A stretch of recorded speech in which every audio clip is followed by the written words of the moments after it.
Enzo Recto, kalaban ang katiwalian at kasinungalingan, kakampi sa katotohanan at kabutihan. Dahil nga po nagkabukingan doon sa Tricom, kung saan nga itong si Pebbles Talaquera or itong si Mami Pebs na former DDS vlogger ay kumanta, abay si Harry Roque nagsalita. Wala daw po itong katotohanan. Fake news daw po yung sinabi ni Pebbles Talaquera. Wow ha, nanggaling pa mismo sa gumagawa ng fake news. Yung salitang fake news. Wow, ang lakas talaga ng mukha ni Harry Roque, ang tigas. Sa kanyang manggagaling yung salitang napi-fake news siya, samantalang siya yung gumagawa ng fake news. By the way, nalungkot itong si Lolo mo Harry Roque. Siyempre, sino ba naman makalang hindi malulungkot, no? Mukhang malabo nang mag-grant yung asylum mo at bukod pa doon, abay mukhang ipapahabol ka din ata sa Interpol. Nalulungkot itong si Harry Roque na siya ay ikinanta. So ngayon, may panibagong script itong si Harry Roque. Kumbaga niyuyurak nila yung image ni Mami Pebs na to the point na wala naman daw talaga siyang alam nung pumunta daw doon sa Hong Kong dahil patapos na, ganyan. Pero kung ako lang yung tatanungin na, hindi po yung pagbaliktad. Yung ginawa ni Pebbles Talaquera, ginawa niya lamang ang tama. Itinatama niya yung maling ginagawa ng kanyang mga kasamahan sa pagpapakalat ng fake news. Kahit siya mismo, malaking sakripisyo yun. Kaya kung tatanungin yung credibility na bumaliktad, ganyan-ganyan, hindi totoo yun. Ginawa niya lang talaga yung nararapat para sa bayan. Kaya nga tinanong siya, di ba? Bakit ka nagsasalita ngayon at bakit ka pumirma ng isang affidavit? Para itama po ang mali.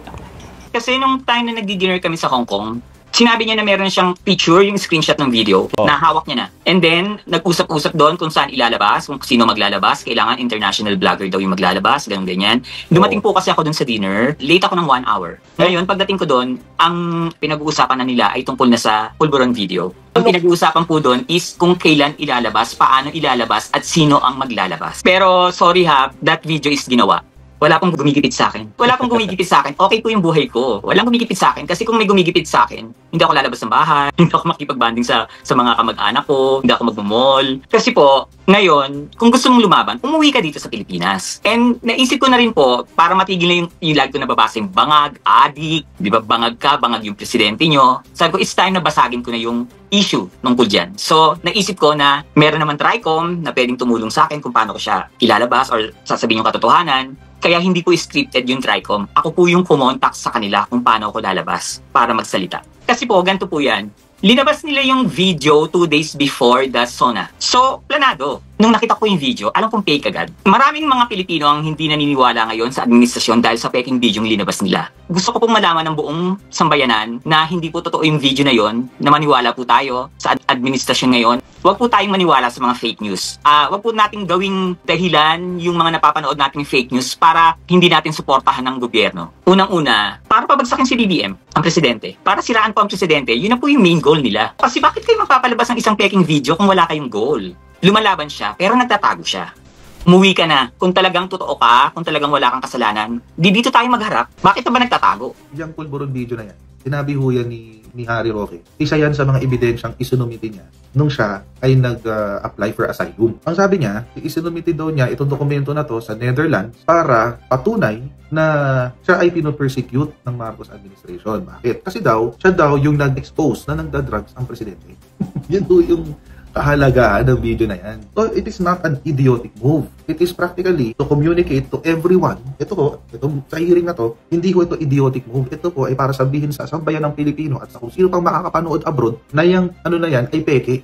Ang video na yan ay peke. O di, meron na rin papeles ang DICT kung saan ipina-check ito sa mga nag-verify na mga AI videos at sinabi na yun ay peke. O, anong gagawin nyo ngayon? Anong gagawin nyo ngayon? Wala kayong magagawa. So ngayon, 50-50 na. Kapag nakarating ito, itong hearing na ito sa Netherlands, kung saan nag-a-apply ng asylum, itong si Harry Roque, baka mapornada yung kanyang asylum dahil gawa-gawa lang yung kanyang video. Kaya para kay Harry Roque, mahalaga yung kailangan na pagsalita siya dyan sa Pulburon video na yan.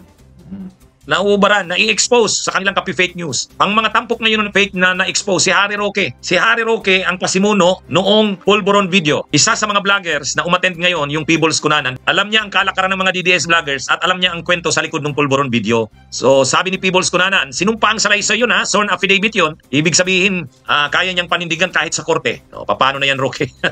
Mahihirapan talaga si Roque ma-aprobahan ng asylum nito. Ang dami niyang kasong kakaharapin. Tulad niyan, may testigo na ngayon. Sinumpa ang salaysay yun. May testigo na ngayon na ang mastermind, ang pasimuno ng Pulburon video na yan ay si Harry Roque. O yan, paano na yan, Harry Roque?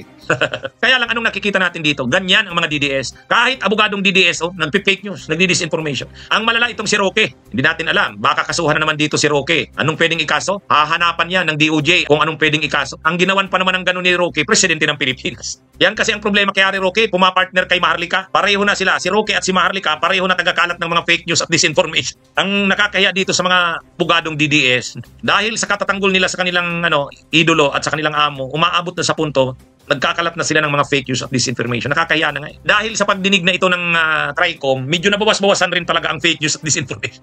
Nabawas-bawasan eh. Medyo nag-control ang fake news ngayon eh. Ang gagawin talaga nila, magkakalat lang sila ng fake news para maano ang tao. Una, magalit. Katulad nitong Kiroke. Para magalit ang tao kay PBBM yun, kinakalat nila yung pulburon video. Eh, ang problema, gawa-gawa lang daw yun, sabi ng gobyerno. Naging normal na sa kanila ang pagsisinungaling. Yung magkamali ka ng information mo, okay lang naman yon, honest mistake, hindi naman tayo perfecto eh. Pero ang problema, kung talagang consciously, deliberately, nagkakalat ka na talaga ng fake news at disinformation, yan ang mga DDS, vloggers na yan. So ngayon, sa pagdinig ngayon ng TRICOM, nahuhubaran sila. Siyempre, ano ba ma-expect natin? Dito kay Roque at dito kay Maharlika, siyempre, palulusutan nila yan. Alagay aaminin nila yan. Eh, itong gagong to si Roque, wala namang aaminin niya. Ano ba tingin nyo? Ano ba aaminin niyang gunggong na yan? Wala namang aaminin yan. Tanongin mong bakla yan, baka kung totoong bakla to, tanongin mong bakla yan, di rin aamin yan. Puti na ito, nakakawala na ng respeto itong Wala nung nalaman ko kahapon na ito palang promotor sa Pulburon Video. Puti kasi gusto nyo mapabaksak, mapaalis sa pwesto si PBBM para maupo si VP Inday Sara Duterte at mabakuran kayo, ma-secured kayo sa mga kaso ninyo. Kasi alam nyo, pag si VP Inday Sara Duterte ang naupo, maligtas kayong lahat eh. Mababakuran lahat ng mga katarantaduhan nyo eh. O baka magiging shield nyo si VP Inday Sara Duterte sa inyong mga katarantaduhan eh. Kaya gusto nyo si VP Inday Sara Duterte, malipat din sa pwesto ni PBBM. Huwag nyo kalilimutan, kung pinagtatanggol nyo ang pamilya Duterte, mas higit dapat may magtanggol dito. Dahil mas matitinong tao ito kaysa dyan sa mga pamilya na yan. Bakit may nagtatanggol kay PBBM sa gobyerno natin, sa administrasyon ni Marcos? Eh kay Kibuloy niya, may nagtatanggol eh. Pa kayo? At may nagtanggol dito, malaki pangailangan. Bakit? Pag pinagtanggol mo rito, bakit? Bibigyan ka mga house and lot? Bibigyan ka ng milyon-milyon, mga pala kayo. Alam mo okay, huwag mo na lukoy ng sarili mo. Walang ibang nakakaawa dito, tanga kundi ikaw. Siguro sa salapi, sa pera, hindi ka doon nakakaawa dahil marami kang pera. Kasi ang dami mo raw nakuha pera sa Pogo, tanga ka eh. Pero kung sa kalagayan ng buhay mo, karir mo, sa pamilya mo, tanga, ikaw nakakaawa. Hindi si Pebbles, bobo. Asa ka ngayon? Kasama ba pamilya mo? Bunyog, halikan na kasama ka. Bunyog, kapag buklod ay may pag-asa. Luzon, Visayas, Mindanao, isa ang pananaw. Sa bagong Pilipinas ang bunyog isisigaw.